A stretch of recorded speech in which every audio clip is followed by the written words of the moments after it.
ढोंगी किसान की कहानी।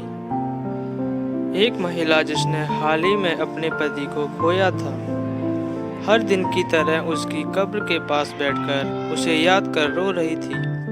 कब्रिस्तान के पास ही कुछ दूरी पर बहुत सारे खेत थे, जिनमें से एक खेत में एक किसान बैलों की मदद से हल से अपने खेत जोत रहा था।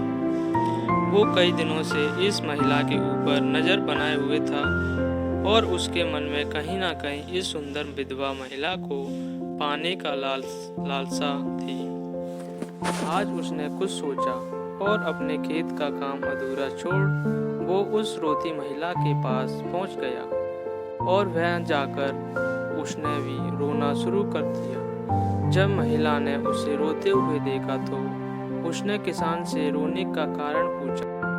किसान ने बताया, मैंने हाल ही में अपनी पत्नी को खो दिया है।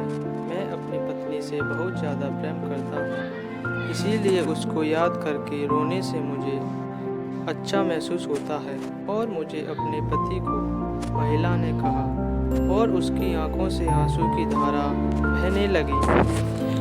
वहाँ पर कुछ समय के लिए दोनों मौन हो गए। थोड़ी देर बाद किसान बोला, तुम और मैं एक जैसे हैं, तो क्या तुम मुझसे शादी करोगी? मैं तुम्हारे मृत पति का और तुम मेरी मृत पत्नी का स्थान लोगी। महिला किसान की यह बात सुनकर सोच में पड़ गई। काफी देर तक अपने विचारों में खोए रहने के बाद उसे यह प्रस्ताव वास्तव में काफी उचित लगा। वो अभी जवान थी, उसके आगे अपनी पूरी जिंदगी पड़ी थी और उसे उसके दुख को समझने वाला और उसे संभालने वाले साथी की जरूरत थी। सो उसने अपने आंसू पोंछे और किसान को हाँ कहा। इसी बीच एक चोर ने आकर उस बैलों को चुरा लिया था, जिन्हें किसान अपने हल के साथ खेतों में छोड़ आया था।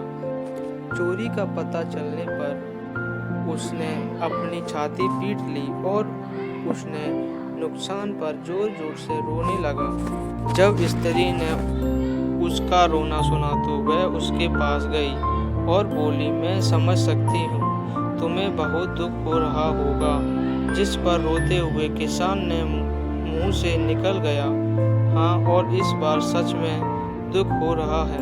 दोस्तों, दुनिया में हर तरह के लोग होते हैं और हर व्यक्ति कई मुखौटों के साथ आपसे मिलते हैं। इसीलिए बिना अच्छी तरह पहचाने या जांच टटोल के हमें किसी पर भी आंखें मीच भरोसा नहीं करना चाहिए।